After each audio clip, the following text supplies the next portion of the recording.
राधे, हरे कृष्णा। कैसे हो आप सभी लोग? आशा करती हूँ आप सभी मंगल में होगे, स्वस्थ होगे, अच्छे होगे। अच्छा, आप में से बड़े सारे लोगों का क्वेश्चन आता है कि दीदी हमें कुछ ऐसा चीज बताओ कि 1 रुपया बोल रही हूँ मैं आपको, 1 रुपया भी खर्च ना हो और हम अपने घर की नकारात्मक ऊर्जा भी हटा पाएं, हमारे घर में सकारात्मक ऊर्जा का भी समावेश हो जाए, हमारे घर में जितने प्रकार की भी आधी व्याधि हैं सब खत्म हो जाए, हमारे घर में हमेशा सकारात्मक ऊर्जा रहे और भगवान की कृपा हम पर बनी रहे। तो मैं आज ऐसे ही चमत्कारी उपाय आप लोगों के लिए लेके आई हूँ जिसमें आपका 1 रुपया भी खर्च नहीं होगा। अगर खर्च होगा तो समय, कैसा समय? ये नहीं कि बहुत देर तक आपको माला जाप करनी है, ये वीडियो को देखने तक का ही समय खर्च होने वाला है बस आपको। अब आपको करना क्या है, आज मैं आपको बता रही हूँ नीम के पत्ते, जो कि चाहे वो गांव में हो, चाहे वो जिले में हो, चाहे वो कस्बे में हो, चाहे वो शहर में हो, आसानी से आपको नीम के पत्ते मिल जाएंगे। आज मैं आपको नीम के पत्ते से कुछ उपाय बताने जा रही हूँ। 10 उपाय ऐसे बताऊंगी। ये तो आप लोगों को पता है कि नीम बहुत हेल्दी चीज होती है, खाने से दांत खाद खुजली की समस्या खत्म हो जाती है, नहाने से खत्म हो जाती है।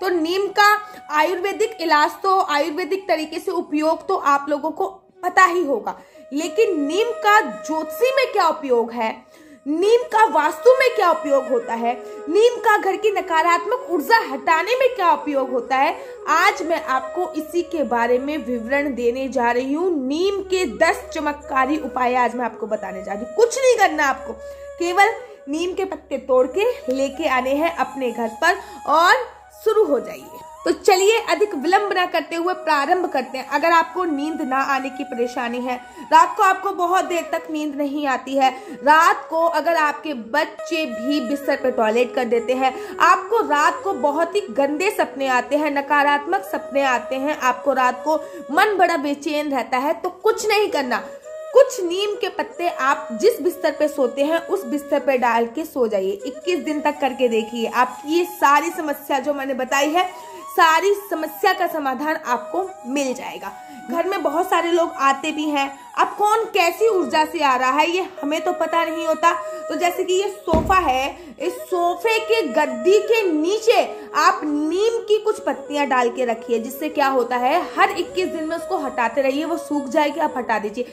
घर की जो नेगेटिविटी है, जो जिस भाव से आ रहा है, वो नेगेटिविटी जो नीम होता है वो अपने अंदर, नीम के पत्ते अपने अंदर अब्सॉर्ब कर लेगा और आपके घर में सकारात्मक ऊर्जा का समावेश रहेगा। बहुत सारे लोगों को आपने देखा होगा, किसी किसी की नेगेटिविटी, मतलब किसी किसी को ऊर्जा बड़े नेगेटिविटी होती है। बहुत सारे लोग ऐसे होते हैं जिनको देखकर हमारा उनसे बात करने का मन नहीं करता। बहुत सारे लोग ऐसे होते हैं जिसको देख के ऐसा लगता है जिसकी पता नहीं कितनी नकारात्मक ऊर्जा इसमें भरी है, और किसी किसी की बहुत पॉजिटिव वाइब्रेशंस होती है। नकारात्मक सकारात्मक ऊर्जा किसी किसी की बहुत ज्यादा होती है। तो that is called aura cleaning. ठीक है, हमारे आसपास हर किसी के आसपास एक एयर होती है, हवा होती है, उसको ओरा बोलते हैं। तो वो ओरे के कारण ही होता है। अब होता क्या है कि अगर आपको भी लगता है कि आपका ओरा क्लीन नहीं है, आपको भी बहुत सारे नेगेटिविटी ख्याल आ रहे हैं, नकारात्मक ऊर्जा आप पे भारी हावी हो रही है, बहुत चीज करते हो आप, लेकिन नकारात्मकता आपके यहाँ से निकल ही नहीं है, तो 21 दिन तक आपको कुछ नहीं करना। नीम का पौधा, जो नीम के पत्ते होते हैं, उसको उबाल लेना है, उस पानी से आपको स्नान करना है। ठीक है, नीम के पानी से आपको स्नान करना है 21 दिन तक। इससे आपका जो ओरा होता है, आपके आसपास की जो एयर होती है, जो 7 लेयर में होती है, अगर आपको तभी भी नहीं समझ में आ रहा तो मैं यहाँ पे एक फोटो लगा दूंगी, आप देखिए कि भगवान के चारों तरफ एक एयर होती है, ऐसे ही हर इंसान के चारों तरफ एक एयर होती है जिसको ओरा कहते हैं। वो धीरे धीरे आपका ओरा क्लीन हो जाएगा, बहुत अच्छा हो जाएगा। अब जिसको बार बार नजर लगती है, बहुत सारे लोग ऐसे हैं जिसको बहुत ज्यादा नजर लगती है, बच्चों को, बड़ों को, किसी किसी लड़कियों को, बूढ़े बुजुर्गों को भी नजर लगती है। तो जिनको के पत्ते लेने हैं, अपने सर से 21 बार बांधना है, 1 2 3, मतलब ऐसे करते हुए 21 बार अपने सर से वारना है और उसके बाद उसको जला देना है। आप धीरे धीरे महसूस करोगे कि आपको जो नजर लगने की समस्या है, आपका जो नजर दोष है, वो धीरे धीरे करके खत्म हो रहा है। अब आपके घर में अगर वास्तु दोष है,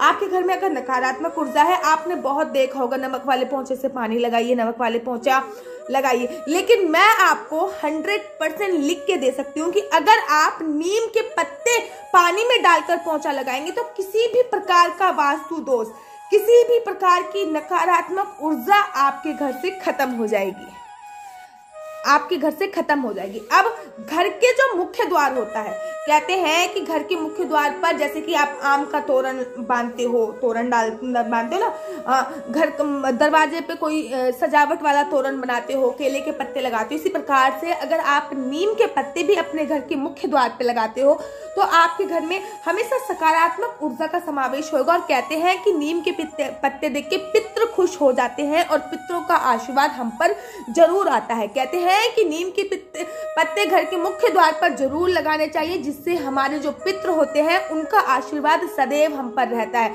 बच्चों का नहीं लगता पढ़ाई में मन, नीम के पत्ते इसमें भी बहुत उपयोगी हैं। आप उनकी स्कूल की जो बुक्स है, स्कूल की जो बस्ते हैं, जो थैले हैं जिसमें उनका स्टडी रूम है, उसमें आप नीम के पत्ते लगाइए और 21 दिन बाद मुझे बताइए। अब आपका ऑफिस नहीं चल रहा है, आपकी दुकान नहीं चल रहा है, आपका पार्लर नहीं चल रहा है, मतलब XYZ, तो आपको अपने ऑफिस में भी नीम के पत्ते रखने हैं। आपका जो वॉलेट होता है, जो पर्स होता है, उसमें भी आपको नीम के पत्ते रखने हैं। आपके जो गल्ला है, दुकान का जो गल्ला है, उस पे भी आप नीम के पत्ते रखिए, फिर आप उसका रिजल्ट देखिए। और अब एक और बहुत इंपॉर्टेंट उपाय बता रही हूँ। कहते हैं हमें अपने जीवन काल में कुछ पौधे अवश्य लगाने चाहिए। एक नीम का पौधा 100 पौधों की संज्ञा लेता है। और जाते एक अंतिम बात मैं आपको बता रही हूँ कि आपको अपने जीवन काल में अगर तर्पण चाहिए, अगर मुक्ति चाहिए, अगर मोक्ष चाहिए, अगर आपको वैकुंठ धाम चाहिए, तो आपको अपने जीवन काल में एक तुलसी का पौधा, एक केले का पौधा, एक नीम का पौधा, एक बरगद का पौधा अवश्य लगाना है। तो नीम का पौधा अपने जीवन काल में एक जरूर लगाइए। और कैसे लगे आपको नीम के पौधे के उपाय? अगर आपको और भी पौधों के उपाय जानने हैं तो आप मुझे कमेंट बॉक्स में मैसेज कीजिए, मैं आपको और भी पौधों के उपाय बताऊंगी। तब तक के लिए मुझे दीजिए इजाजत। राधे राधे, जय श्री कृष्णा, हरि बोल।